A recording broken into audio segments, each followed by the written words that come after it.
First class isn't for passengers like you. Step aside. That sentence hit harder than turbulence. It wasn't whispered. It wasn't said behind closed doors. It was delivered cold and direct, out loud. In front of more than 30 travelers lined up at Gate C-14 at Charlotte Douglas International Airport. And it wasn't a question. It was a decision.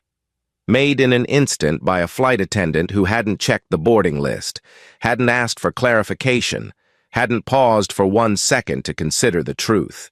Just one glance at the young black girl standing in line, alone, with calm confidence, holding a valid first-class boarding pass, and that judgment came out of her mouth like a verdict. The look in her eyes said the rest.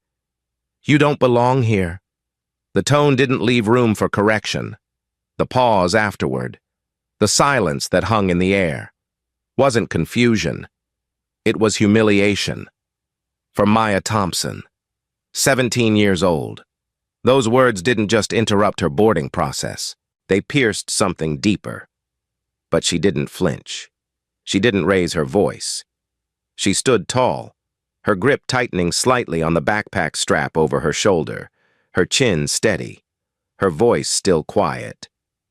"This is my seat," she said calmly, holding up her boarding pass. "Seat 2A, first class." The flight attendant, Sarah Mitchell, didn't even look down at the ticket.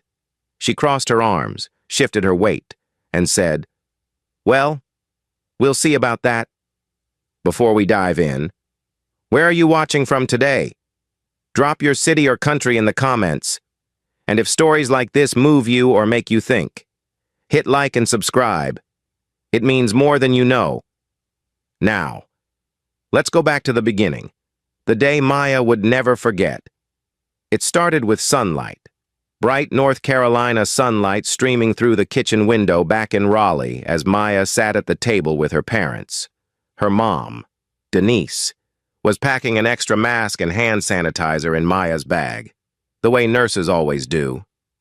Her dad, Richard Thompson, a logistics CEO who somehow always found time for his daughter, leaned over and handed her an envelope. Inside was the ticket, first class, Charlotte to Chicago, American Airlines flight AA2317, a gift. "You've worked hard," he told her, placing a hand on her shoulder. "This leadership conference isn't just for you. It's for every girl who's never been given a seat at the table. And we want you to get there rested, prepared, and proud." Maya smiled and promised to call when she landed. The drive to the airport was quiet, smooth. She replayed her speech in her head, the one she'd be giving to a room full of women leaders in downtown Chicago 2 days from now. The words were strong, clear. She'd practiced for weeks. She was ready. By the time she reached the check-in counter, Maya had everything in order: passport, itinerary, confidence. The attendant at the counter had been polite, even warm. "First time flying solo?" he asked. She nodded. He smiled. "Well, you're in seat 2A, right up front. Enjoy the ride." Things only began to shift when she reached the gate. It was around 4:35 in the afternoon. Gate C-14 was packed. As expected for a late July flight to Chicago, families traveling, suited business people typing away, retired couples reading the paper, everyone tired, everyone waiting for their zone to be called. When they announced boarding for Group 1, Maya stepped forward, first-class ticket in hand. That's when Sarah Mitchell, a tall, sharp-faced flight attendant with a name badge that had seen too many years, stepped between her and the jet bridge. Her eyes scanned Maya from top to bottom. No smile, no greeting, just an immediate wall. "First class?" she asked, already skeptical. Maya nodded. "Seat 2A?" Sarah frowned. "Can I see your ticket?" Maya handed it over. Sarah looked at it, then looked at her, then paused. Then came the words, "First class isn't for passengers like you. Step aside." Everything stopped. A few people glanced up. Some frowned. One man with silver hair raised an eyebrow, but said nothing. Maya stood still. She didn't cry. She didn't argue. "I believe there's been a misunderstanding," she said.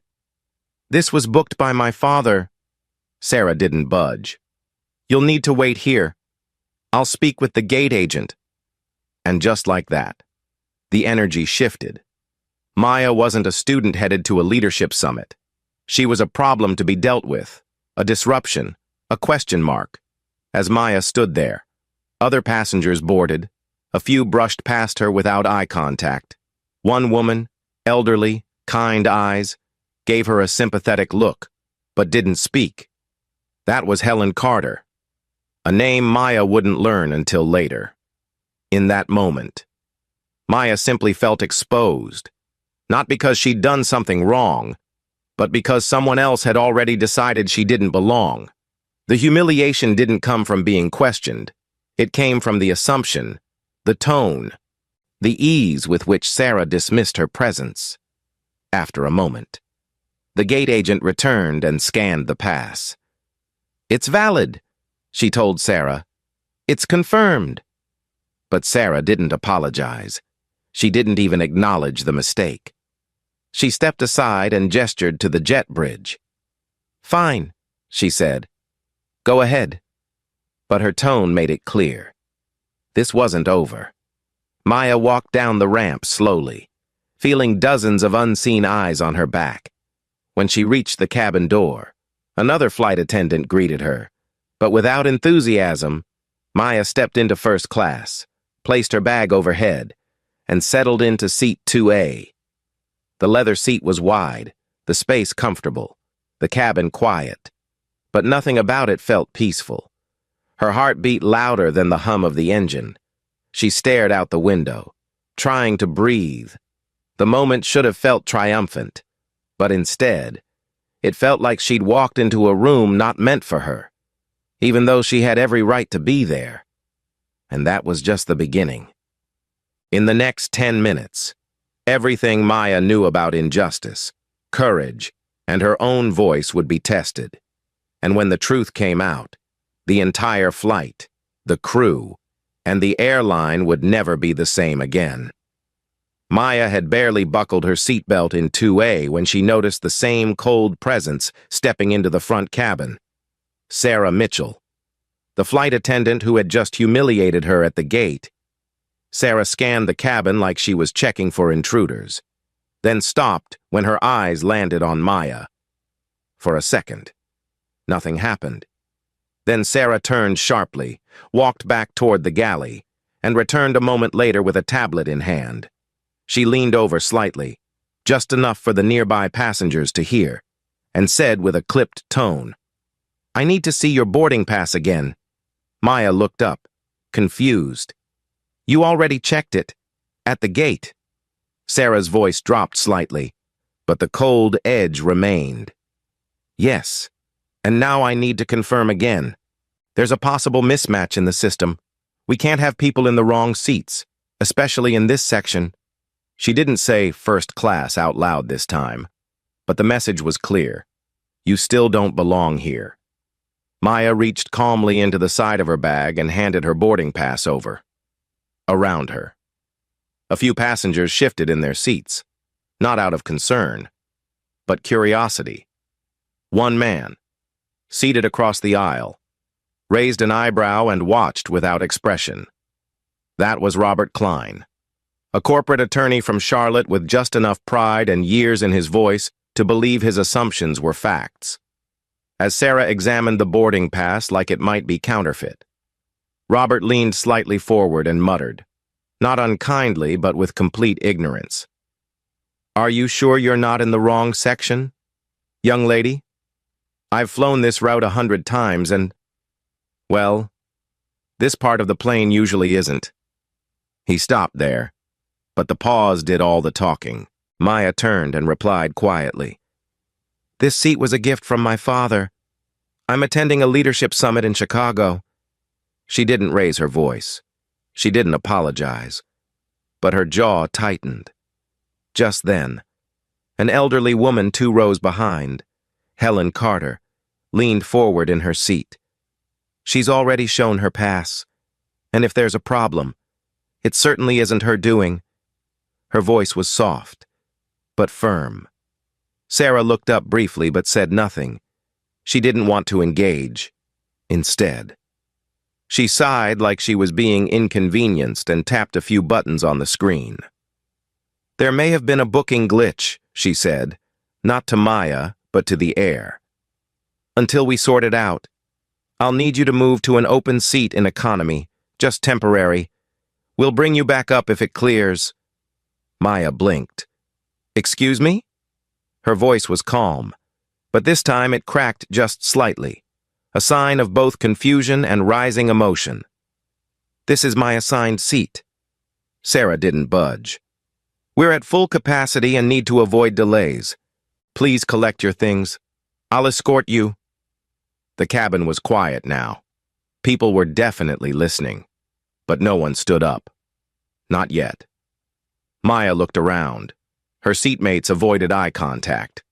Robert turned back to his tablet. One flight attendant stood behind Sarah, silent and unsure. Her name tag read Emily. She looked no older than 25. With warm eyes and a nervous expression, she clearly didn't agree with what was happening, but she also wasn't speaking up. Maya closed her eyes for one brief second. She had promised herself, her parents, and her mentors that she would carry herself with dignity, even under pressure. This wasn't the moment to lose control. Still seated, she said. I'd like to speak with a supervisor, or at least someone who can check the system again, because I know this seat was purchased fairly, and I've done nothing wrong. Sarah stared at her for a moment, and then leaned closer.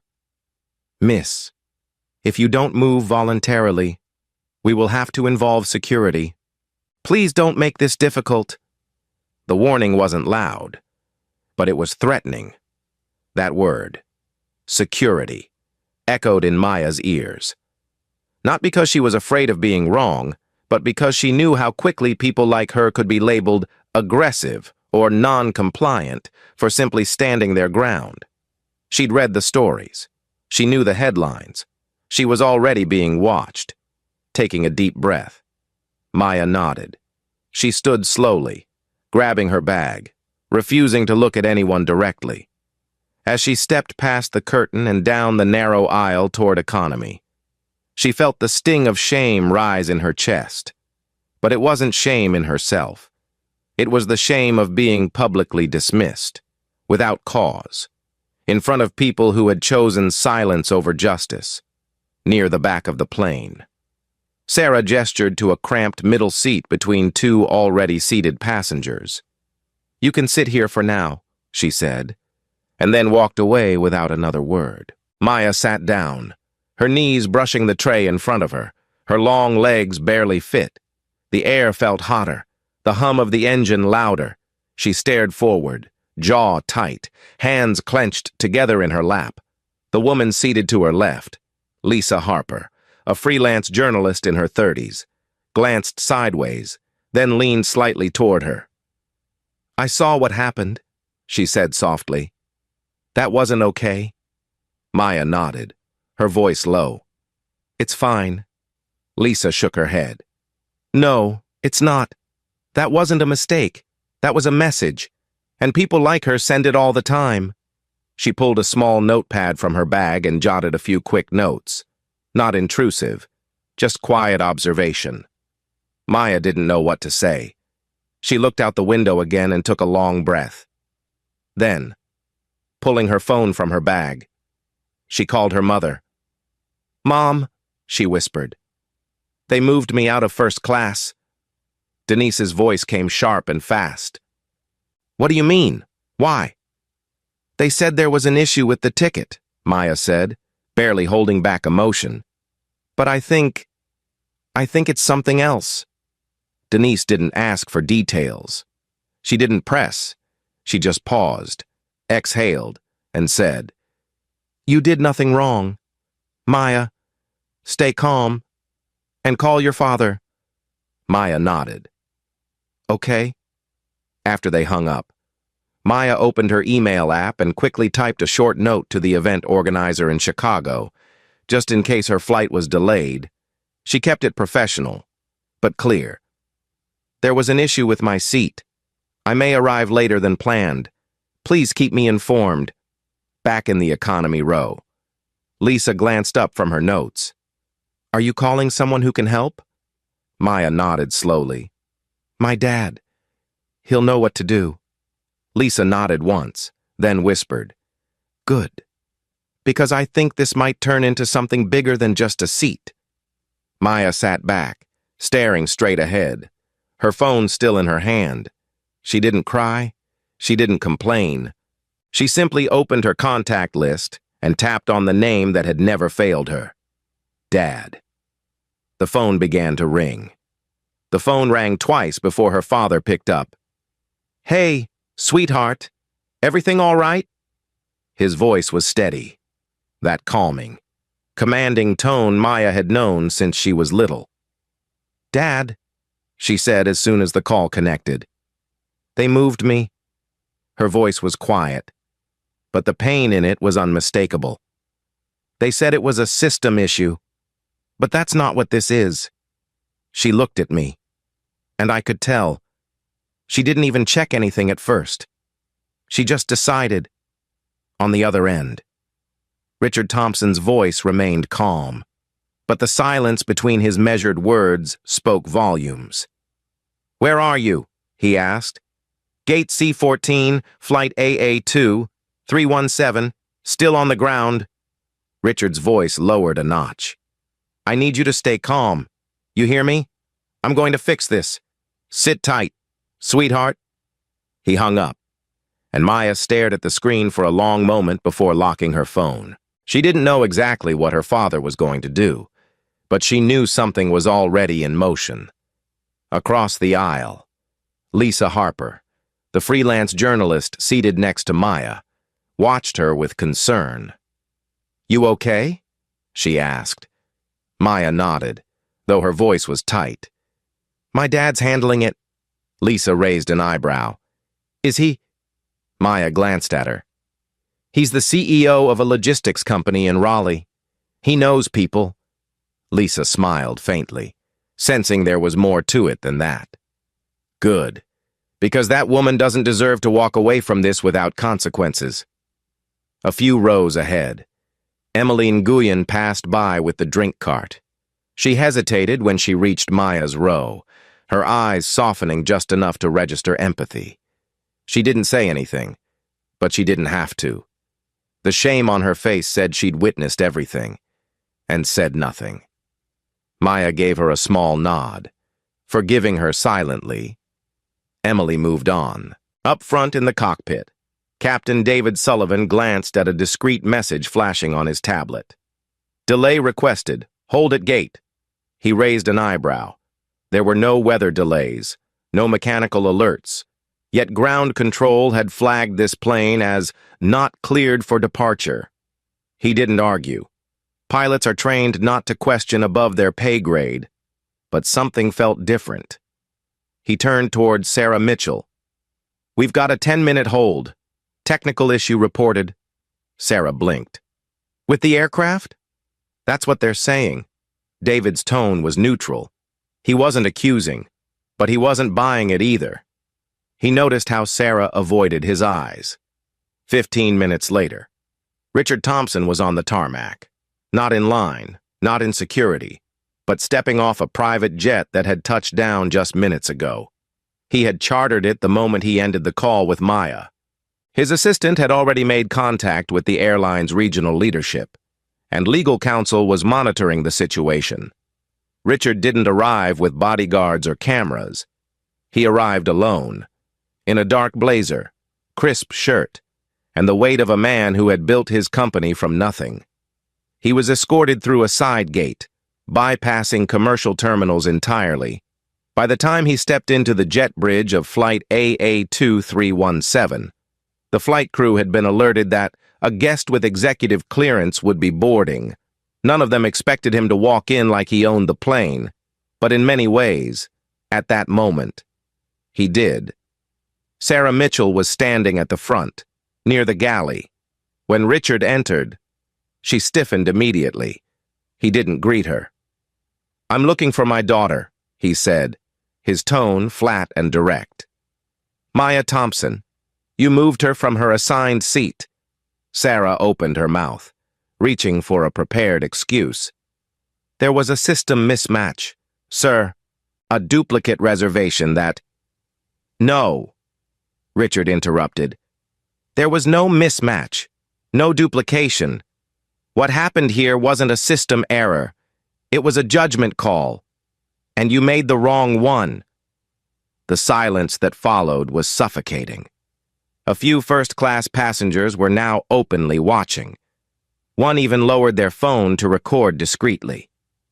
Richard turned to the cockpit. "I'd like a word with your captain." David Sullivan emerged a moment later, composed but curious. "Captain Sullivan," Richard said, "my daughter was removed from first class without cause. I've already spoken with American's regional office. They're aware I'm here. I'd like her returned to her seat, immediately, and I want an incident report filed." Sullivan gave a slight nod, then looked to Sarah. "Is there a reason this passenger was moved?" Sarah hesitated. "There was a concern about the ticket being in the wrong fare class. It was verified later." "It was verified before you moved her," Richard said, eyes sharp. "Don't lie. Just fix it." Back in economy. Maya's heart was pounding when she saw him enter. Her father walked down the aisle with steady steps, past whispering passengers, past raised phones, past a now silent Lisa who sat upright as if witnessing history. When he reached her, Maya stood. "You didn't have to fly all the way here," she whispered. "I did," Richard said. "Because sometimes presence speaks louder than words." He turned to Lisa. "Thank you for being kind," Lisa smiled. "She's remarkable. You raised her right?" Richard nodded once, then looked back to Maya. "Come on, let's go home, or at least to your rightful seat." Together, they walked back up the aisle. This time, no one looked away. No one stayed silent. As they passed Robert Klein, the older white lawyer who had earlier assumed Maya was in the wrong seat, he shifted uncomfortably and looked down. Helen Carter, the retired teacher, gave Maya an encouraging nod as she passed, and Emmeline Nguyen stood frozen in place, eyes wide, as Richard walked by her without a word. When they returned to 2A.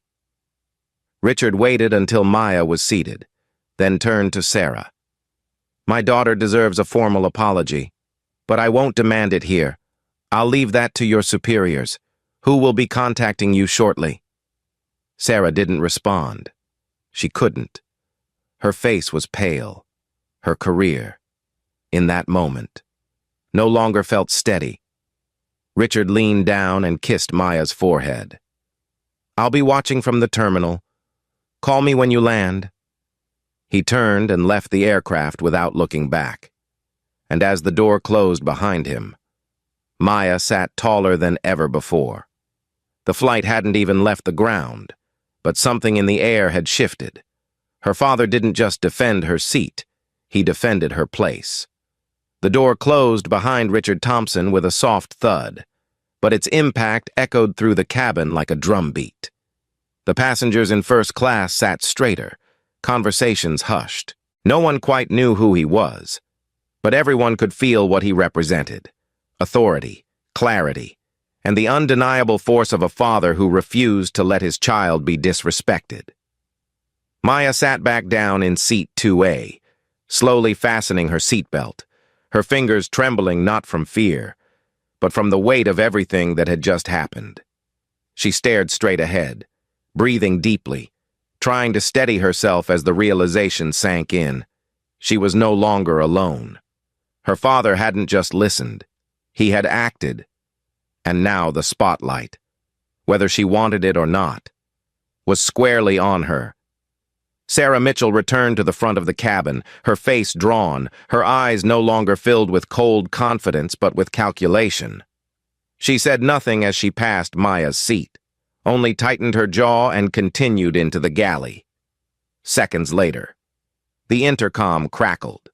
Captain Sullivan's voice came over, composed and clear. "Ladies and gentlemen, thank you for your patience. We are cleared for departure and will begin taxiing shortly.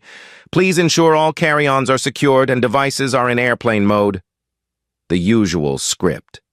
But something in his tone felt different. Careful.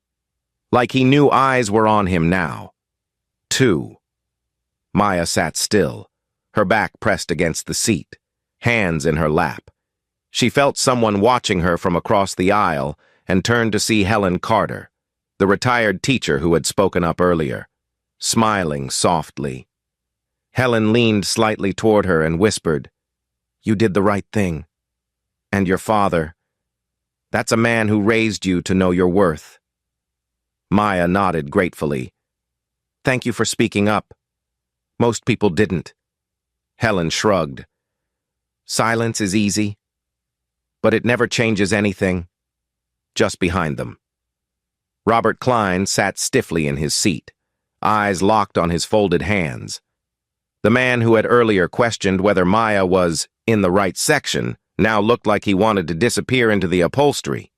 He didn't speak. He didn't apologize. But his silence now came with a different weight. Not ignorance, but shame. A few rows back, Lisa Harper still sat in her economy seat, scribbling quickly in her notebook. She had seen it all, the removal, the walk back, the father's entrance, and her journalistic instincts told her this wasn't just a moment. It was a story, one that too many people would recognize, and too few would admit to. She jotted down the names she remembered: Sarah, Emily, the gate number, the seat assignment. She even made a quick note about Captain Sullivan's demeanor. She would follow up. She would reach out to the airline. But more importantly, she would write the truth, and Maya would not be erased from it. As the plane began to taxi, Sarah returned to the cabin and began the safety demonstration with forced professionalism. She avoided eye contact with Maya and moved through the steps like a robot. Emily Nguyen, on the other hand, stood across the aisle, visibly shaken but trying to hold it together. When she reached Maya's row, she hesitated. Then, quietly, as she checked Maya's seatbelt, she leaned in and whispered, "I'm sorry. I should have said something earlier. What she did wasn't right." Maya glanced at her and gave a small nod. "Thank you," she whispered back. It was the first acknowledgement from anyone in uniform, and while it didn't erase what had happened, it mattered. In this moment, it mattered a lot. 10 minutes into the air, Sarah came down the aisle with a tray of drinks. When she reached Maya's row, she didn't speak, just placed a glass of water on the tray table and moved on. No apology, no eye contact, just silence. But the gesture didn't go unnoticed. Passengers nearby watched the interaction, and it was clear they were now viewing Sarah with a different lens, not as a professional, but as the person who had caused all of this, and the shift in energy was palpable. At cruising altitude, Captain Sullivan stepped out of the cockpit and into the first-class cabin, an uncommon move mid-flight. He approached Maya's seat and knelt slightly to speak at eye level. "Miss Thompson," he said quietly, "I'd like to offer a formal apology on behalf of the crew. What happened at boarding was not in line with our policies or our values." Maya didn't blink. "I appreciate that," she said calmly, her voice steady. "But I didn't just lose a seat. I lost dignity. In front of strangers. That's not something a drink or a seat upgrade can fix." Captain Sullivan nodded slowly. "I understand. There will be a full internal report filed. I've already submitted a note to our regional office. I've also logged your original seat assignment and your treatment today. I hope you'll receive the follow-up you deserve." Maya gave him a polite nod, but inside, She was already preparing for more. Not revenge, not outrage, just truth and consequences.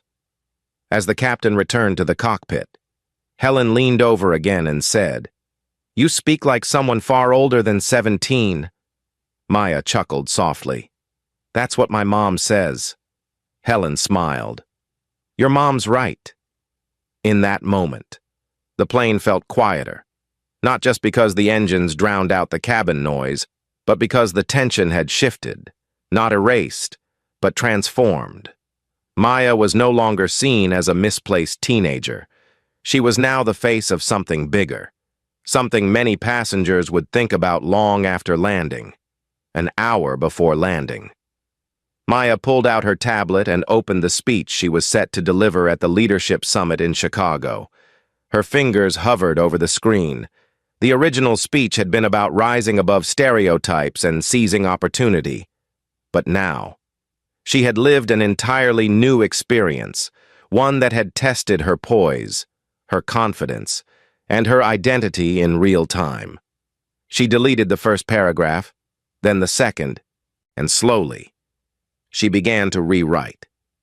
The title changed first. "When They Tell You You Don't Belong."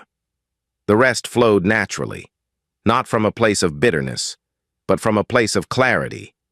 This story, her story, would no longer be something she had to hide. It would become her message, her voice. The flight continued. Drinks were served, trays collected. The crew went through the motions. But Maya? She was already miles ahead, in spirit, in purpose, in strength. Her seat may have been temporary, but her presence, that was permanent. She had faced the insult. She had endured the silence. And now, she was writing the answer, not just for herself, but for every girl who had ever been told to step aside. By the time Flight AA2317 began its descent into Chicago, the cabin had quieted, but the weight of what had happened earlier still lingered. The air felt heavier in first class, not from altitude, but from awareness. People had witnessed something they couldn't unsee, not just a boarding error, not just a delay. They had seen a young black girl wrongly removed from her seat, humiliated, and then quietly returned. Not because someone did the right thing, but because her father arrived and forced the right thing to happen. And now, with the city lights beginning to flicker below the wing, that silent tension was finally about to break. It began with a voice, one that had waited long enough. Maya turned slightly in her seat and looked toward the aisle. Sarah Mitchell had just passed through again, avoiding eye contact, avoiding any acknowledgement of what she had done. Maya sat up straighter, then slowly reached down and pressed the call button above her seat. A soft chime rang through the cabin. Sarah paused at the front. She knew who pressed it. She turned around, hesitated, and then walked back toward Maya's seat. Her face was carefully blank. "Yes?" she asked. Her tone clipped but neutral. Maya didn't smile. "I think we need to talk," she said. Her voice calm but firm. Sarah glanced around. Passengers were already turning their heads. A few pretended not to listen. Most didn't bother pretending. "We're preparing for landing," Sarah said, shifting slightly. "Now's not the best time." "You're right," Maya said. "The best time would have been before you asked me to leave this seat. But you didn't give me that chance.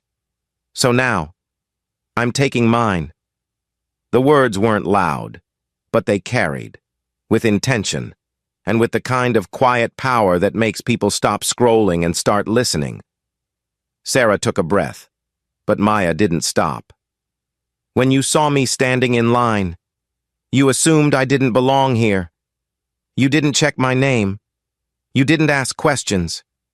You just looked at me and decided I wasn't worth the seat I paid for. That wasn't a mistake. That was a choice. And choices like that don't just inconvenience people, they humiliate them. You made me walk down that aisle like I was being punished, while everyone else watched and stayed silent. And the only reason I'm back in this seat right now is because someone with power showed up. But I shouldn't have to know someone, or have a last name that opens doors, just to be treated with basic dignity. You did this to me in front of strangers, so I'm going to say this out loud. In front of them. Sarah's mouth opened slightly, but no words came. Behind Maya. Helen Carter gave a soft, audible, like a Sunday school teacher witnessing truth. Across the aisle. Robert Klein shifted uncomfortably again, this time with more than shame. There was recognition in his eyes now, the beginning of self-reflection. Further back. Emmeline Guyen stopped pushing the cart and watched from her corner. Eyes wide. Lisa Harper, seated in economy, had already unzipped her backpack and pulled out her voice recorder. She hadn't expected this moment to come mid-flight, but now that it was happening, she knew exactly what to do. The recorder blinked red. She caught every word. Maya continued, her voice unwavering. I'm not speaking just for myself. I'm speaking for every girl who's been told to be quiet, to move, to shrink, because someone decided she didn't fit the room she walked into. I earned this seat. I belonged here before you even looked at my name. And the way you treated me is part of something much bigger than a flight delay or a boarding mistake. It's about the way people see value, or choose not to. And I'm not going to sit quietly and let it happen again. Not to me. Not to anyone. There was a pause. Heavy and full. Sarah stood frozen, caught in the center of something she couldn't control anymore. The power had shifted. And this time, it wasn't because of Richard Thompson.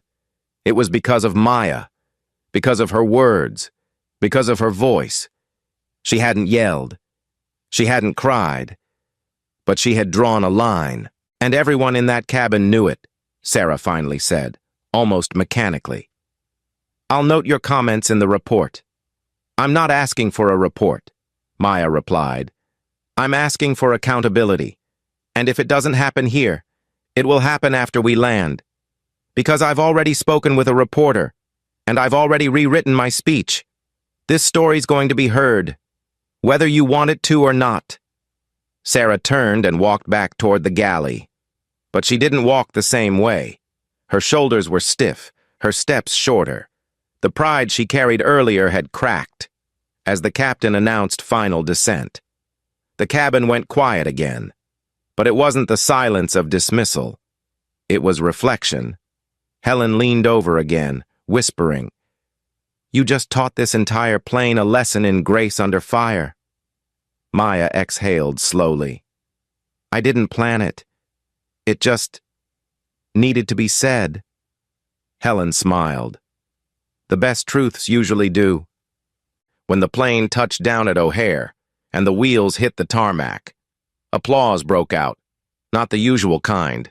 This one was slower, scattered at first, then steady, a few claps in the back, then near the middle, and finally in first class.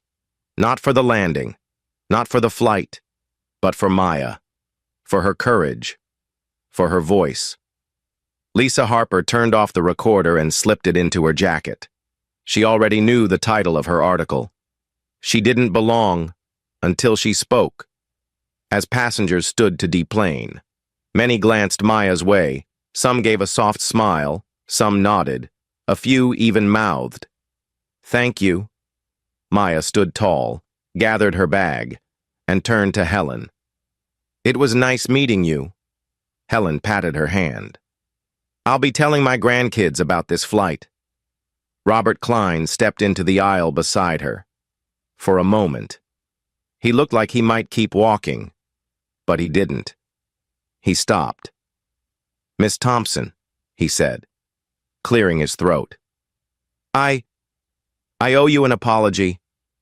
I was wrong earlier, and I'll be thinking about what you said. A lot. Maya looked him in the eye and simply said, Thank you. Then she turned and walked off the plane, not like a passenger, not like a teenager, but like a leader, in the terminal. as she stepped into the flow of foot traffic. Her phone buzzed. A message from her dad. "Proud of you. I watched the whole thing from the gate window. You didn't just reclaim your seat. You changed the whole flight." Maya smiled, her feet moving forward. She hadn't planned to speak up, but once the words started, they wouldn't stop. Not now. Not ever. The next morning, Maya woke up in her hotel room in downtown Chicago to the sound of her phone buzzing nonstop. Notifications poured in from every app, emails, texts, Instagram tags, and unfamiliar numbers lighting up her screen like fireworks. She sat up, rubbed her eyes, and tapped on one of the dozens of message previews. It was from her classmate back in Raleigh. "You're all over the news. Is this real? I'm crying." Confused, she opened her browser and typed her name. The first result hit her like a wave. "Teen reclaims first-class seat," then her voice, "and silences the cabin." Byline, Lisa Harper. There it was, her photo, taken discreetly during the flight, showed her standing up, chin lifted, speaking with Sarah Mitchell frozen beside her. The headline was already trending. The article itself was measured, powerful, and piercing. Lisa had captured everything: the removal from first class, her father's unexpected appearance, the cabin's silence, and most importantly, Maya's speech. She didn't embellish, she didn't dramatize, she told the truth, and that truth was louder than any microphone. As Maya scrolled through the thousands of comments beneath it, she saw a flood of support. Strangers from New York, Atlanta, Los Angeles, and even abroad were reposting it with captions like "Grace under pressure." "This is how change starts," and "Never underestimate the calm ones." And amid the supportive voices, a few hateful ones trickled in, accusing her of making it about race, of playing victim. But even those were drowned out by the overwhelming chorus of people who got it. She heard a knock at her door. It was Denise, her mother, who had flown in late the night before. She stepped inside, still in her travel clothes, and pulled Maya into a long, silent hug. "Your father and I watched the video from 3 different angles," she whispered, brushing Maya's hair back. "I've never been more proud of anything in my life." Maya hugged her back, trying to absorb the moment. "I didn't plan it, Mom. I just couldn't stay quiet." Denise nodded. "You shouldn't have, and you didn't." They sat together for a moment before Maya glanced at the clock. "The summit starts in an hour." Denise smiled. "Then you better get dressed. The world is waiting on you now." By the time Maya arrived at the conference center, the event staff was already buzzing with excitement. Her name badge had a small gold sticker added to it that read, "Keynote Adjusted." When she walked into the main hall, the room, filled with young women from across the country, mentors and organizers, broke into soft applause, not orchestrated, not polite, genuine. Many had read the article already. Some had seen the grainy cell phone videos, and all of them felt the undercurrent of something real, something close to them, rise up through Maya's story. The event director approached her backstage and gently touched her arm. "You don't need to read your original speech if you're not feeling it," she said. "You've already made your statement to the world." Maya shook her head. "I rewrote it this morning. I think I know exactly what I want to say." When she walked onto the stage, the lights were soft, the podium simple, and the audience quiet in anticipation. Maya stood still for a second, scanning the room, then began.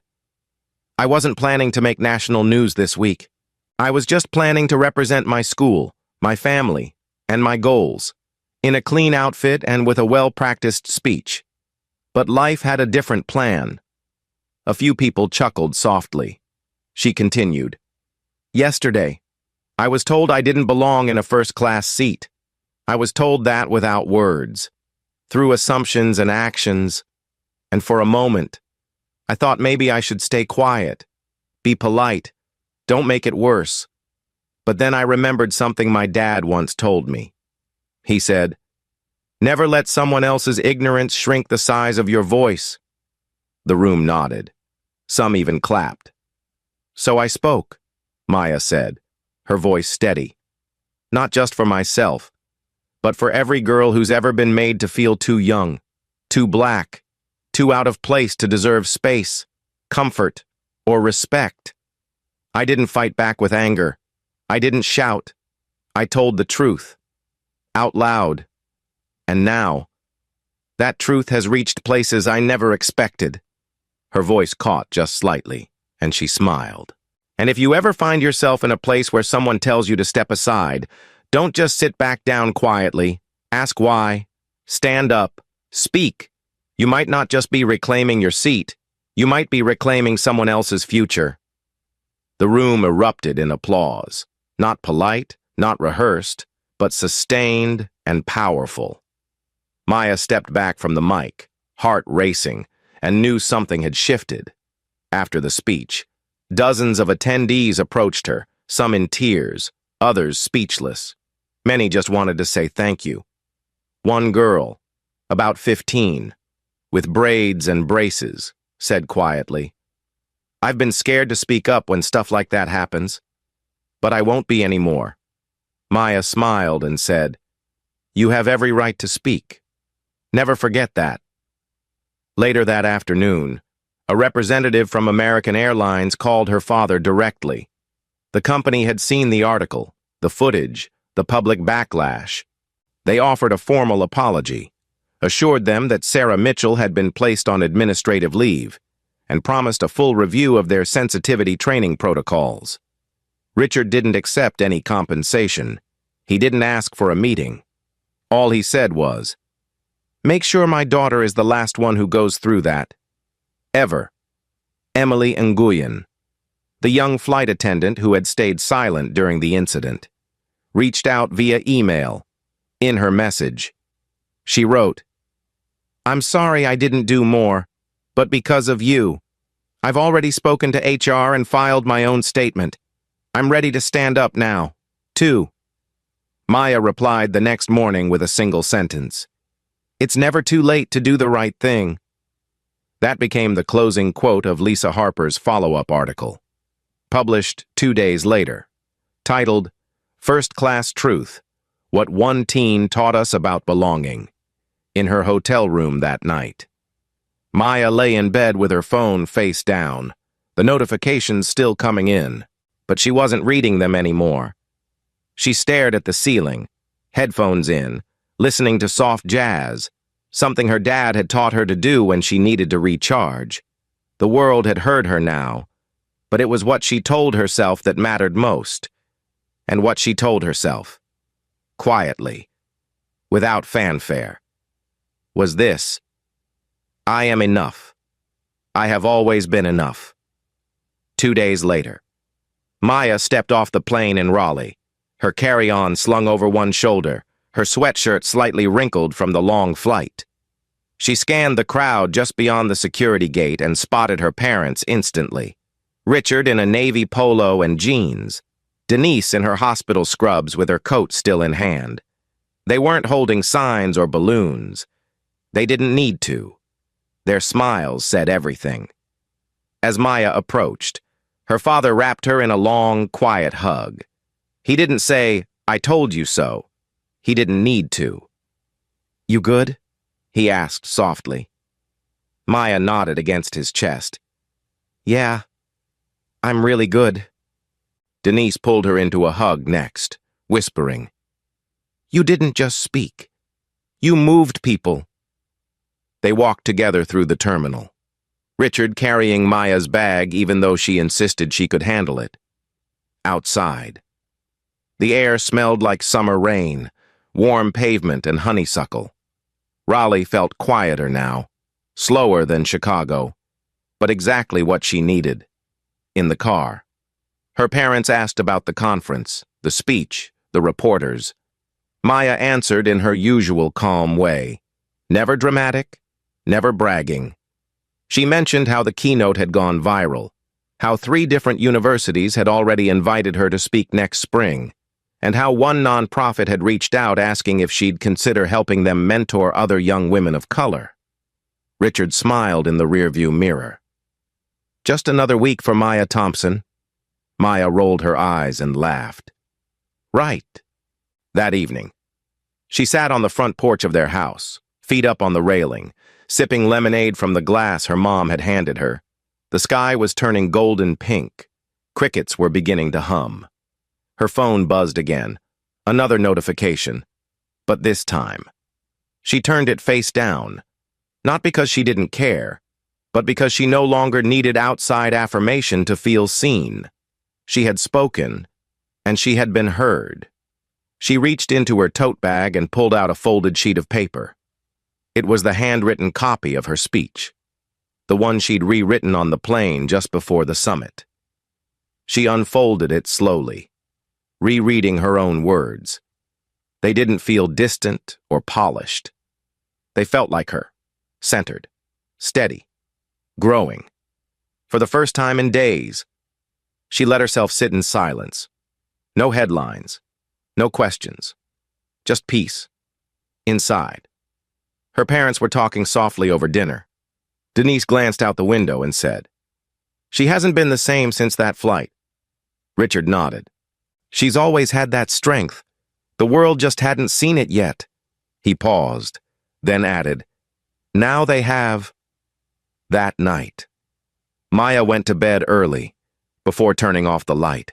She checked her email one last time, among the clutter. One message stood out. It was from Emmeline Guyen, a short note, but a powerful one.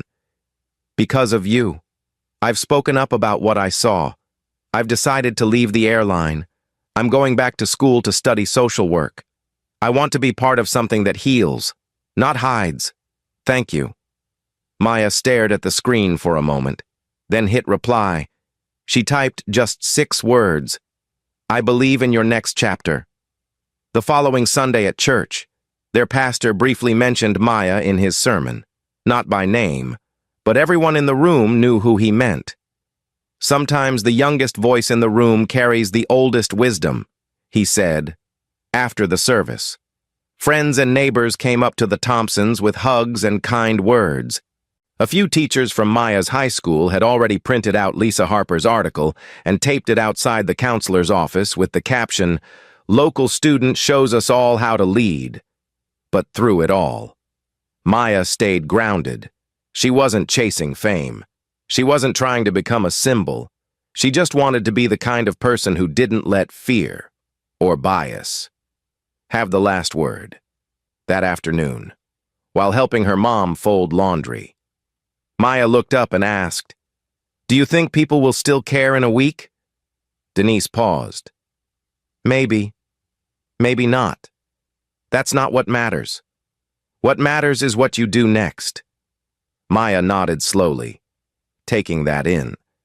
Later that night, she opened a fresh document on her laptop and typed a title, "Belonging, a guide for young women to speak up." It wouldn't be a book, not yet, but maybe a blog, a newsletter, something simple, something real.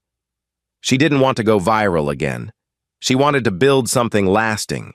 As the sun set that evening, Maya sat by her window, looking out at the yard where she used to ride her bike.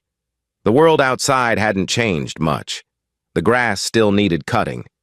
The same dog barked down the street. But she had changed. And now, with the wind quiet against the glass and her future unfolding in front of her, Maya whispered to herself, not for anyone else to hear, "I belonged in that seat. I belong in every room I walk into." And from that moment on, she never questioned it again. Thank you for watching. If this story meant something to you, please like, subscribe, and share it with someone who needs to hear it. Your support means the world. We'll see you in the next story. Take care.